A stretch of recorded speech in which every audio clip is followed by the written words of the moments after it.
إن الحمد لله نحمده تعالى ونستعينه ونستغفره ونعوذ بالله من شرور أنفسنا وسيئات أعمالنا.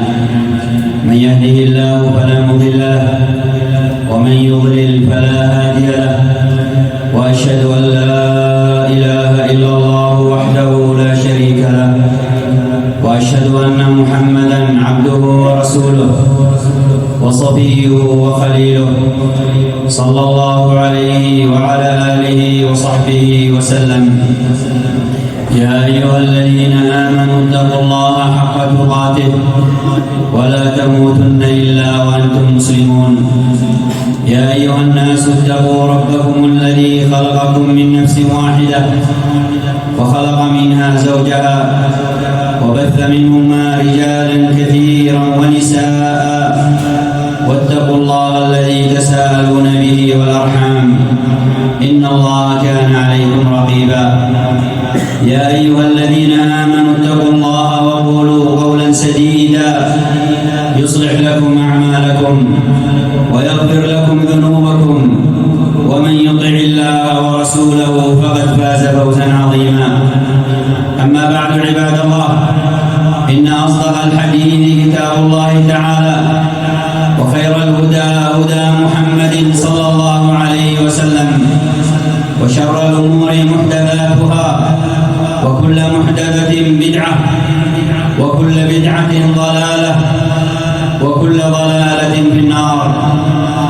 أيها المسلمون عباد الله، إن الله سبحانه أنعم علينا بهذا الدين العظيم، دين الإسلام، الذي أخرجنا الله عز وجل به من الظلمات إلى النور، وأكرمنا به بأن جعلنا من أهل هدايته، فجعل لنا دينا عظيما ختم الله عز وجل به الديانات، ولا يقبل دينا سواه، كما قال سبحانه: ومن يبتغي غير الإسلام دينا فلن يقبل منه وهو في الآخرة من الخاسرين. دين الإسلام الذي فرق بين الحق والباطل، وبين المؤمن والكافر، وبين الموحد من المشرك، وبين المتبع من المبتدع، وبين الطائع من العاصي. دين الإسلام الذي فرق الله عز وجل به بين أهل الجنة من أهل النار، وأهل رضوانه من أهل غضبه. ولذلك عباد الله، لا يزال الصراع بين أهل الحق والباطل، وبين أهل الإيمان والكفر، وبين أهل الإسلام والشرك، بين أهل التوحيد والوثنية، وبين أهل السنة وأهل البدعة، وأهل الطاعة وأهل المعصية، قائم إلى قيام الساعة،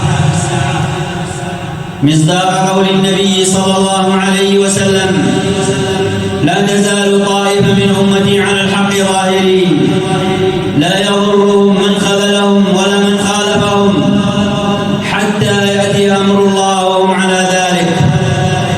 فأهل الحق أيها المسلمون عباد الله قليل في ناس كثير، كما قال الله عز وجل: وقليل من عبادي الشكور. وكما قال الله عز وجل: وإن تطع أكثر من في الأرض يضلوك عن سبيل الله. فلأهل هذا الدين ولأتباع نبينا الكريم عليه أفضل الصلاة والتسليم أعداء كثر من اليهود والنصارى والمشركين والمجوس، وهكذا من المنافقين والمبتدعين والعاصين. وهؤلاء كلهم أعداء لهذا الدين، لما عندهم من الإعوجاج، ولما عندهم من البعد عن الدين القويم والصراط المستقيم، من مقل ومستكثر. ولكن أعظم هؤلاء الأعداء وأشدهم وأكثرهم شرا من ذكرهم الله عز وجل، من ذكرهم الله عز وجل في أكثر من 340 آية في كتابه سبحانه وتعالى. من ذكرهم الله عز وجل في السور المدنية في أكثر من 17 سورة من 30 سورة. من ذكرهم الله عز وجل في أول سورة وأفضل سورة في القرآن بعد فاتحتها، بعد أن ذكر المؤمنين ب4 آيات ذكر هؤلاء في 13 آية. هؤلاء هم المنافقون. المنافقون عباد الله الذين هم أكثر الأعداء شرا وأشدهم خطرا، لأنهم ينخرون في الإسلام وأهله من الداخل ويعينون الأعداء لهدم هذا الدين وقتال أهله. ولذلك فإن الله عز وجل وصفهم بالعداوة وحصر العداوة بهم لعظم خطرهم وكبير شرهم. يتزلفون بالأقوال المجملة وبالألبسة والأجساد المزينة، ولكن في قلوبهم من الحقد الدفين والعداء لأهل هذا الدين الشيء العظيم، كما أخبر الله عز وجل عنهم بقوله سبحانه: وإذا رأيتهم تعجبك أجسامهم وإن يقولوا تسمع لقولهم كأنهم خشب مسندة يحسبون كل صيحة عليهم هم العدو فاحذرهم، هم العدو فاحذرهم. تأمل قوله سبحانه: هم العدو فاحذرهم، أي كاد الأعداء ألا يكونون شيئا مع عداوة هؤلاء وعظيم خطرهم وشدة حقدهم.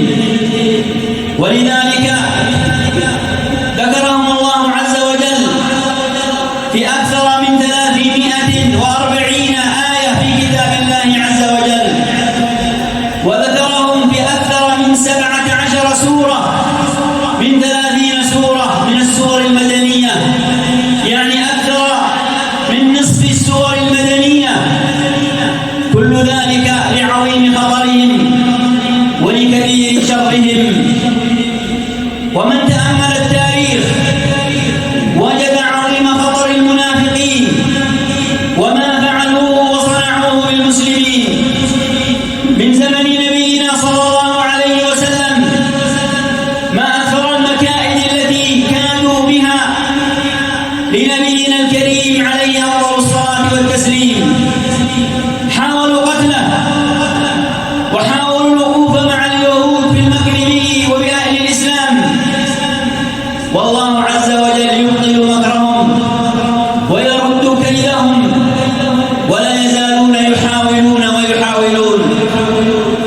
وبعد موت النبي صلى الله عليه وسلم لم ينقطع النفاق والمنافقون، بل لم يزالوا ولن يزالوا، كما قال شيخ الإسلام ابن تيمية رحمه الله تعالى: لا يزال المنافقون في هذه الأمة إلى قيام الساعة، مصداق ما أخبر به النبي صلى الله عليه وسلم من الأحاديث الكثيرة في أخبار بعض هؤلاء المنافقين.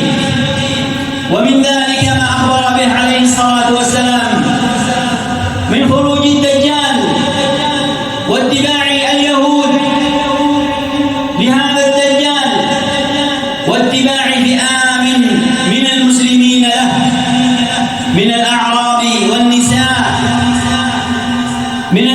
والنساء ومن على شاكلتهم ممن يتكلمون بألسنتنا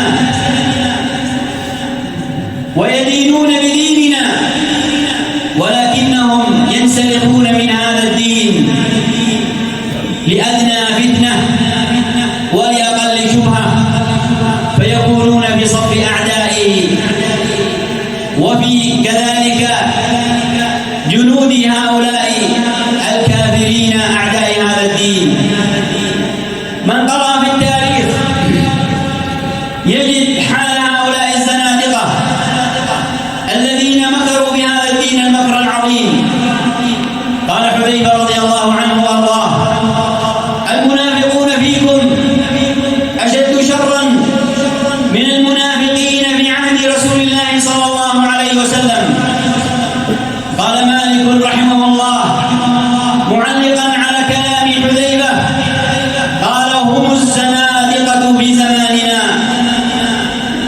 إننا لن ننسى ولم ننسى ما فعله القرامطة حين هجموا على بيت الله الحرام وقتلوا من قتلوا من المسلمين بمئات الآلاف، وأخذوا الحجر وسرقوه وأرادوا أن يهدم البيت ويكسروه. إننا لم ننسى ولن ننسى ما فعله هؤلاء المنافقون ومن معهم من الزنادقة وفيهم الرافضة حين وقفوا مع المغول فكانوا سببا في دخول بلاد الإسلام بخيانتهم ومكرهم، حتى قتلوا من المسلمين ألف أو أكثر كما ذكر أهل التاريخ والسير كابن كثير وغيره رحمهم الله تعالى، يعني أكثر من 1,000,000 نفس، حتى سارت دجلة والفرات بدمائهم فتغير لون هذا النهر فصار أحمرا. ثم هدموا مكتبات أهل الإسلام ورموا هذه الكتب في دجلة والفرات، وأعانهم على ذلك المنافقون ومن معهم من الرافضة، حتى تغير لون النار فصار من بداد وحبر تلك الكتب أسودا. كل هذا حقدا وعداوة للإسلام والمسلمين. أيها المسلمون عباد الله، ولا يزال التاريخ مليء بأفعال هؤلاء المنافقين الشنيعة ومكائدهم القبيحة التي أدخلت على المسلمين الويلات. كان للمسلمين في بلاد الأندلس مملكة عظيمة من أكبر المملكات، وبلاد إسلام من أعظم البلدان، لا يزال تاريخها يزخر إلى يومنا هذا، وآثارها وشواهد عظيم مملكتها موجودة إلى يومنا هذا. لكن لو سألنا أنفسنا ما دعانا على هدمها وكان مفتاحا للنصارى في اقتحامها، إنهم هؤلاء المنافقون، فيهم الرافضة وفيهم بعض أهل الدنيا الذين باعوا الدين والدنيا بلعاعة يسيرة من لعاعة الدنيا الفانية. أيها المسلمون عباد الله، أمرنا الله أن نحذر من المنافقين ومكائدهم، فالمنافقون لن ينقطعوا ما قامت الساعة إلى قيام الساعة، فهم لا يزالون في هذه الأمة وهم مصدر خطر عظيم. كم هدموا من الحصول، وكم اقتلعوا من القلاع، وكم كانوا سببا في تخريب الديار والدخول على أهل الإسلام.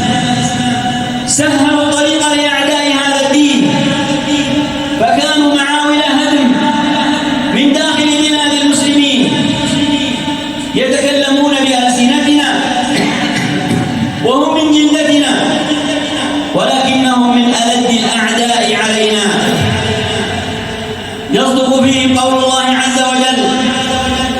إن تمسسكم حسنة تسؤهم وإن تصبكم سيئة يفرحوا بها.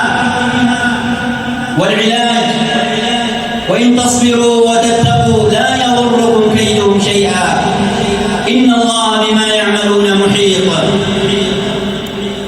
هذا هو العلاج، أن نكون أمة واحدة أمام طابور المنافقين بأشكالهم وألوانهم، سواء كانوا من الملاحدة أو كانوا من أهل البدع كالرافضة أو المتصوفة أو غيرهم ممن هم أعوان وأعداء هذا الدين، أو الخوارج المارقين الذين يقتلون أهل الإسلام ويدعون أهل الأوثان.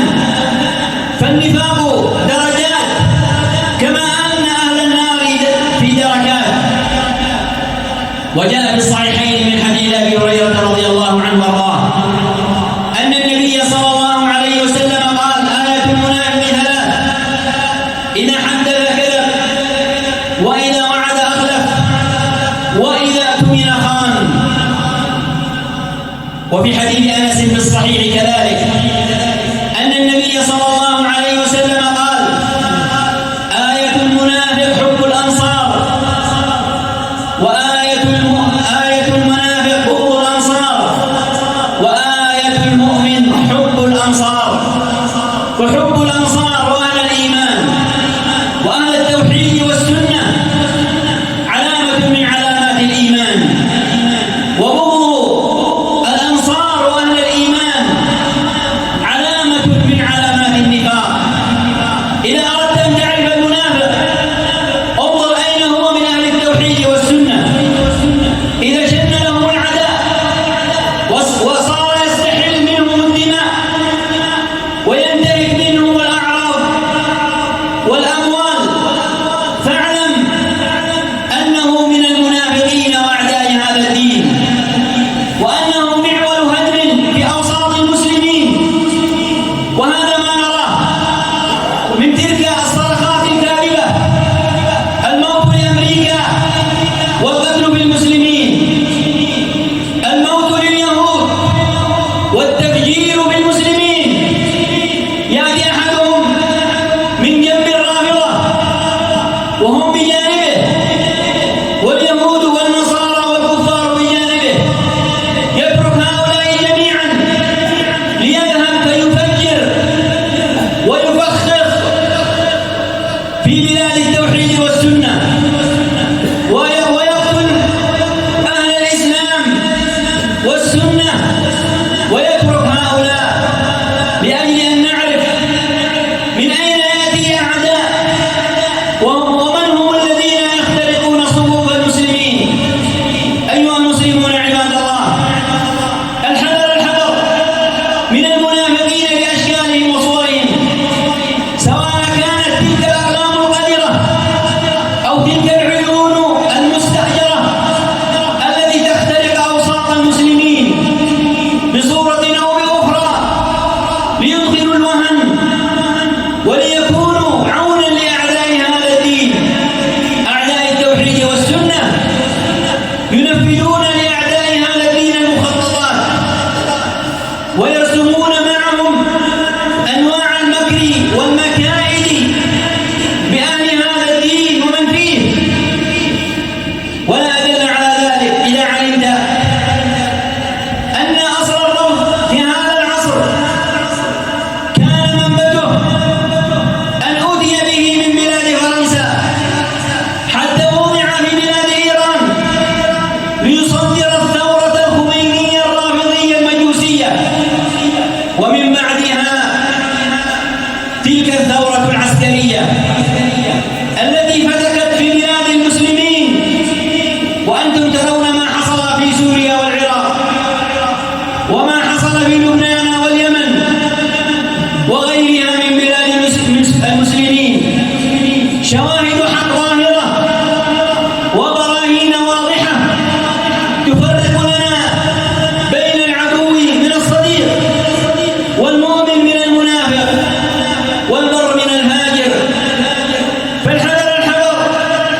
وحسن مواقفها، فكم انكسر عند بابها الأعداء، وكم تساقط عند حدودها الغزاة، وهذا من فضل الله عز وجل على أهل هذه البلاد المباركة. فالله الله يا أهل السنة عموما ويا أهل هذه البلاد خصوصا أن نكون صدا منيعا في محاربة الأعداء، أعداء التوحيد والسنة من الكافرين والمنافقين ومن معهم من الزنادقة والمارقين عن الدين، أن نكون أنصار الله بحق وصدق، ليس أنصار الله كذبا وزورا ثم يحاربون أهل الإيمان وأهل التوحيد وأهل السنة. نسأل الله سبحانه وتعالى أن يلهمنا رشدنا وأن يجعلنا هداة مهتدين غير ضالين ولا مضلين، والحمد لله رب العالمين.